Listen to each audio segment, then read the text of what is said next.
రెండైతే నేను నాలుగు. అమ్మ బాబా అమ్మ ఉన్నావే పోయేవే అంతటితో సరి పెట్టాడేమో. మరి ఏం చేసావు? సరే గోపీప ఎదురు బుదురు పెట్టి తెల్లవార్లు నువ్వేస్తా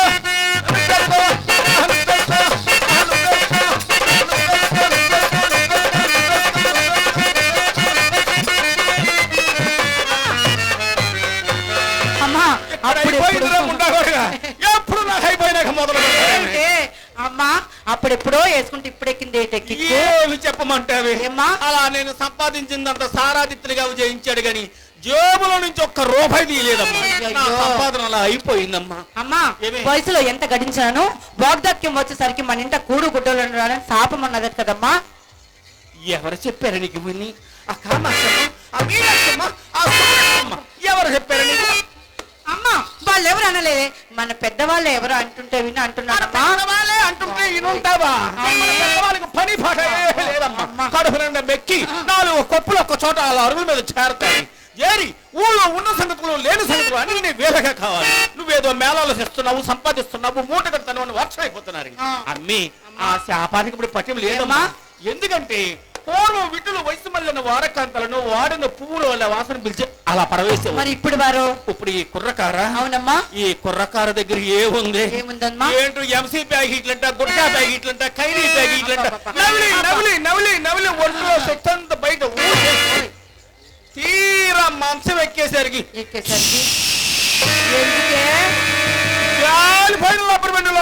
పోతున్నారు. ఆ రోజుల్లో ఆయనే ఎవరమ్మా? కట్టం సుబ్బారావు గారే. ఏం చేసావురా? ఆయన మన ఇంటికి రాగానే ఒక కారా కిల్లి ఇచ్చి ఒక గ్లాసుడు పాలు ఇచ్చి మంచం ఎక్కించానంటే మంచం పట్లన్నీ కూడా అలా ఉండాలమ్మా పట్లు. ఇప్పుడు కుర్రకారు దగ్గరే ఉంది, బొడ్డు కింద సేర కట్టుకుంటే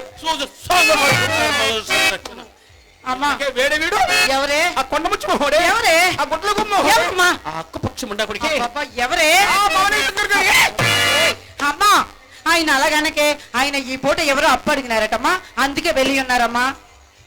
ఆ చెడిపోయిన ముండా కొడుకు ఎవరో అప్పు అడిగాడా? ఆయన ఎవరెవరో అప్పిస్తానన్నా. అవునమ్మా. ఆయన తీసుకొచ్చి నీ చేతిలో పెడతాడమ్మా. నా చేతిలో పోస్తాను. తీసుకొచ్చి నీ చేతిలో పెడతాడమ్మా. నువ్వు తీసుకొచ్చి నా చేతిలో పెడతావా? నేను తీసుకెళ్ళి నా భాష నీతో ఆ మాట ఈ మాట చెప్పి నీ ఒళ్ళో కూర్చొని కొట్టుకోవడం చూస్తున్నాడు దొంగముండగుడు. నువ్వు మొహంతో చెప్పలేకపోతున్నావు. నాకప్ప చెప్పు.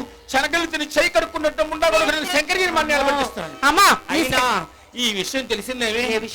ఏమిటా ఏమిటా చెప్పవే? ఈ ముండా కొడుకు పని పాట లేకుండా తిరుగుతున్నాడని మనం పోలేరమ్మకు తల్లి గుడి అమ్మి కమిటీ వారే 5 లక్షల రూపాయలు లోన్ ఇప్పించారు ముండావాడికి.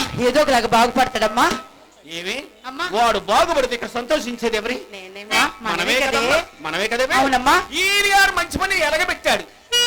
ఏమిటది? ఆ 5 లక్షలు పెట్టి సైకిల్ కొన్నాడు అద్దె కొట్ట పెడదామని. సైకిల్ షాప్ అంటే బోలెడు లాభాలు ఉంటాయమ్మా అనుకుంటున్నావు కదమ్మా. ఆ సైకిల్ అని ఒక కొట్టులోకి వేసుకుని తాళం వేసుకుని మంత్రి గారితో ఓపెనింగ్ చేయిస్తాం అనుకున్నాడు.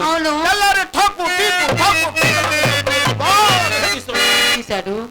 ఎవరు తీశారా? అప్పులోళ్ళు తీశారు. ఎందుక ఆ సినిమా హాల్ సెంటర్ లో అన్ని అప్పులేగే ముండాకొడికి సైకిల్ ఎత్తుపోయారమ్మా.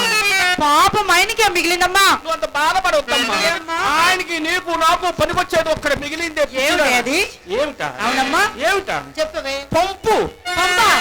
పంపు తీసుకుని ఆయన ఏం చేసుకుంటాడమ్మా? నా పిచ్చి కూతురా, అసలు ఉన్న పనంతా కూడా పంపుతోనే ఉంది. నువ్వు నేను డబ్బులు అడిగినప్పుడు నీకు నాకు మధ్యలో పెట్టి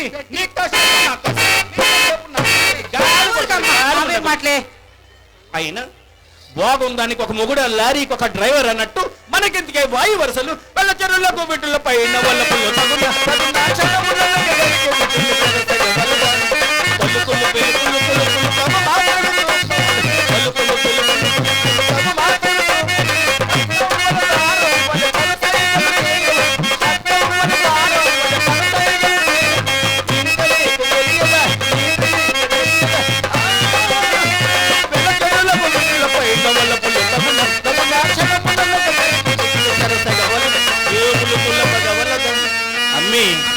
రాజకీయ నాయకులు పార్టీ జెండాలు మార్చినట్టుగా మనం వారానికి ఒక మగవాడిని మార్చాలి. అదే మన వృత్తిలో ఉన్న ధర్మం. అవునా అమ్మా? చెప్పవే? ఇంకేం చెప్పని ఏం ఈ రోజు డబ్బుతో వస్తా అన్నాడు కదా. అవునమ్మా వస్తానన్నాడు. వస్తానన్నారమ్మా. ఈ రోజు డబ్బుతో వస్తే సరి కదా. అలాగేనే. లేకపోతే ముండా కొడుకుని పోలేరమ్మ తల్లి జాతరలో ఏడపోతుని కోసేది. ఆడుకో పాడుకో. అలాగేనే. కానీ నాకు కావాల్సింది రూపాయి. ఈ సత్తా నేను ఎరుగుతుంది కానీ నేడో రేపు నేనే చెప్తాను, నువ్వు పోరకుండవే. అరా సరే.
విషయం చెప్పకుండానే లోనికి వెళ్ళిపోయానే.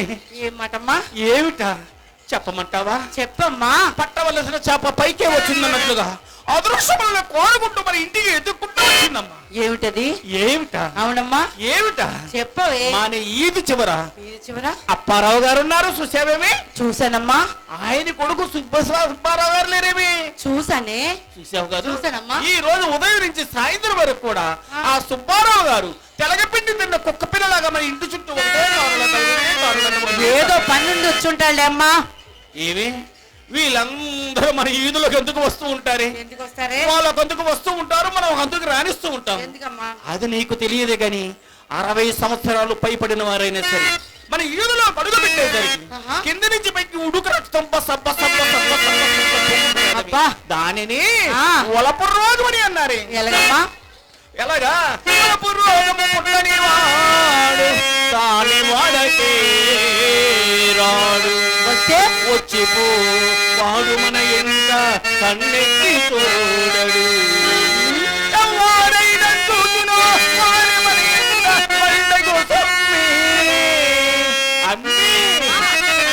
వాడి మన ఎంత పండ్రో తగునే వినవే వినవే చుట్టామని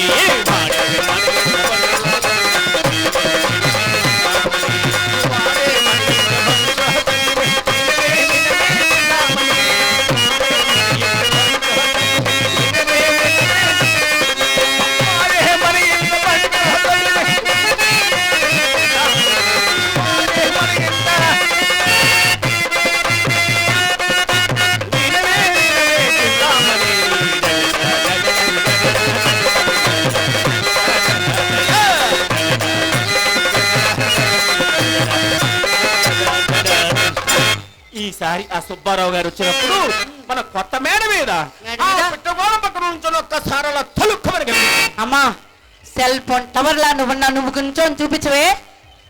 ఇక్కడ టవర్ అయితే ఉందమ్మా, టవర్ లో సిగ్నల్ లేదు. ఎక్కడ బిగించి కట్టాను కాబట్టి ఇలా బొమ్మలాగా కనిపిస్తున్నాడు. ముడి పెనే కనుక పైన పఠానల చోట నన్ను చూస్తే ఉషారుమంటూ వచ్చాడు, ఉసూరుమంటూ. అయ్యయ్యో నువ్వు కనిపించమ్మా. ఎలాగమ్మా? ఎలాగంటే చెప్పమ్మా. నవ్వుచూ, నవ్వుచూ వాళ్ళు చూపుల మెదడు నాగవలెను. ఏది వాళ్ళు చూపులు చూడవే ఒక్కసారి. అవి వాళ్ళు చూపులా మరి ఏమంటారే? సావు చూపులా ఏదో గులుగులు మమ్ముతున్న గొడ్డులాగా. అమ్మా నాకు అలాగే వచ్చే. వాళ్ళు చూపులు అంటే ఎలాగమ్మా? బ్రహ్మగారి నువ్వు పుట్టు నువ్వు రిమ్మ తగులు అన్నట్లుగా ఆ సుబ్బారావు గారు వచ్చి మన వాకిట్లో నుంచొని అడుగుతామా వద్దని ఆలోచిస్తూ ఉంటాడమ్మా. అప్పుడు వయ్యారంగిలా నుంచోవాలి. అమ్మా దానికి అర్థం ఏమిటి? ఈ వేలుకి అర్థం ఏమిటమ్మా? ఈ వేళ్ళు ఉన్నాయి చూసావు? చూసాను. లోనక రండి అబ్బో. రండి రండి. రండి అని మరి వచ్చిన పని అయిపోయిందిగా. పొండి పొండి అమ్మో. పొండి. దీనికి ఎంత అర్థం ఉందమ్మా? అప్పుడు ఆ పౌడు సంఖ్య కొస తీసి ఏది ఒక్కసారి నిలబెట్టవి. అమ్మ పడిపోయిందే. పడిపోయింది. అవునమ్మా. మళ్ళీ ఒక్కసారి ప్రయత్నించమ్మా. అయ్యో పడిపోతుందమ్మా.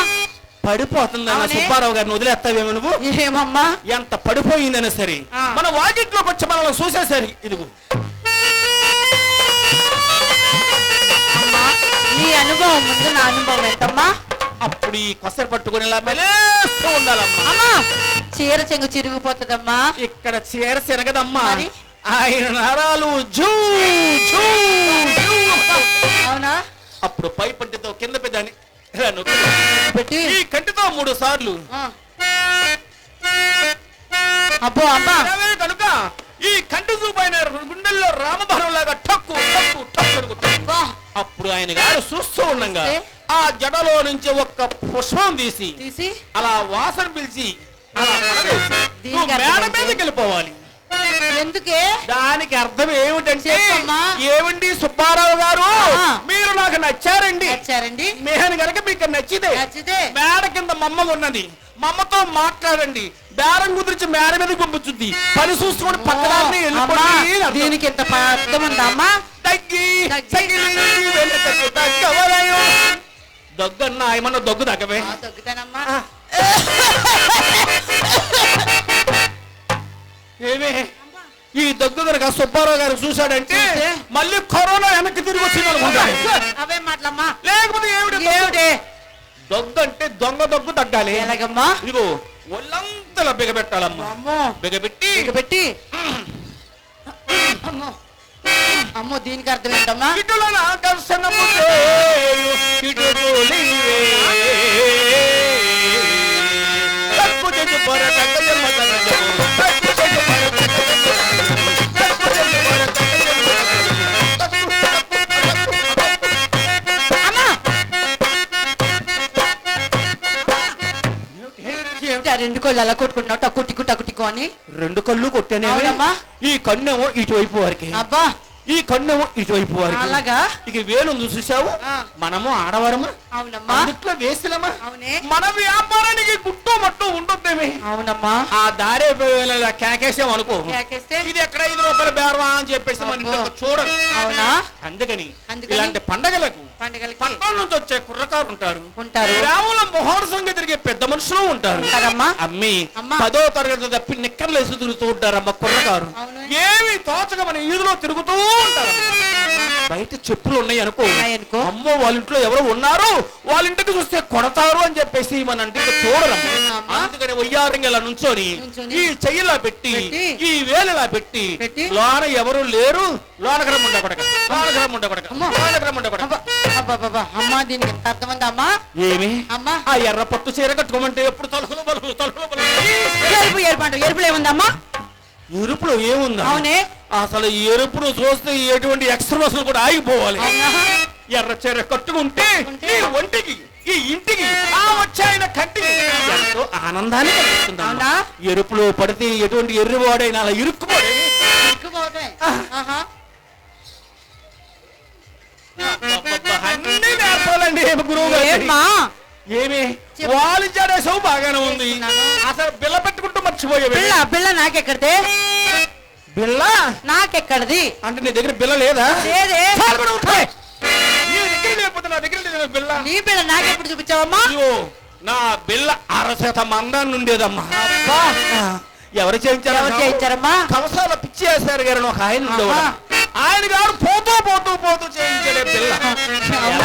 ఎలా చేయించారమ్మా? 1/2 మందాన్ని పెట్టి దానికి చుట్టూ తెల్లరాళ్ళు పొదిగి మధ్యలో కుంకుడి గింజంటే ఎర్రరాయి పెట్టాడు. అది పెట్టుకొని నేను ఈ లైటింగ్ వెళ్తున్న నాట్యం చేస్తూ ఉంటే చముక్కు చముక్కు చముక్కు చముక్కు చముక్కు చముక్కు అంటూ ఆ రోజుల్లో ఆ పిల్ల చూడాలంటే ఆ కంసాల పిచ్చి వేసారు గారికి ఒక్కాయలకి దైన్యం అమ్మా. ఇప్పుడు ఎప్పుడన్నా బజార్కి వెళ్తూ ఉంటానా కుర్రకారందరూ అట్లా ఎగబడి చూస్తున్నారు చూసావా? అలాగే పిల్ల చూపించవా పిల్ల చూపించవా పిల్ల చూపించవా పిల్ల చూపించవా ఎంత చూపించరాదు? ఎందుకు చూపిస్తానే? ఏమ్మా? ఒకవేళ నేను చూపించిన వాళ్ళు 2 సీసాల మందు తాగిన ఆ బిల్ల చూడంగానే మోచొచ్చు కింద పడిపోడు. ఆ బిల్ల కనుక నువ్వు పెట్టుకుంటే వచ్చే సుబ్బారావు గారి కళ్ళన్నీ కూడా నీ మీద చిత్తన్న బజార్కి పంపాను. ఏమిటి మాయదారుకుంటా ఏం ఆగం చేస్తుందో తిరణాల్లో ఎవరు ఏం ఆగం చేస్తున్నారు? అమ్మా నేను బజార్ పంపుతాను నీకు ఎన్నిసార్లు చెప్పానమ్మా. ఏమైంది పంపిస్తాను? అమ్మా నేను బజార్కి అబ్బా అంటుందా? ఏమిటి ఎర్రమని ఎర్రమట్టి ఏమిటి? ఎర్రబెట్టి ఏంటమ్మా అక్కడ పూలు కోస్తూ ఇలా ఎల్లకెళ్ళ పడిపోయా. పూలు పోస్తే వెనకన్నారు పడిపోయావా? ఇలా ఎల్లకెళ్ళ పడిపోయా. లేదు తిరణాలు లేదు ఆగం జరుగుతుంది మన లేదమ్మా ఏం జరగల. అమ్మా నేను తిరణాలకి వెళ్తే ఇదిగో ఈ కుర్రాళ్ళు మొత్తం కూడా నన్ను చుట్టేశారమ్మా. ఏమన్నారే? అమ్మ వాళ్ళందరూ నా వెనక తిప్పుకొని ఒక ఆట ఆడిచ్చానమ్మా. నీటిలో చేపొచ్చి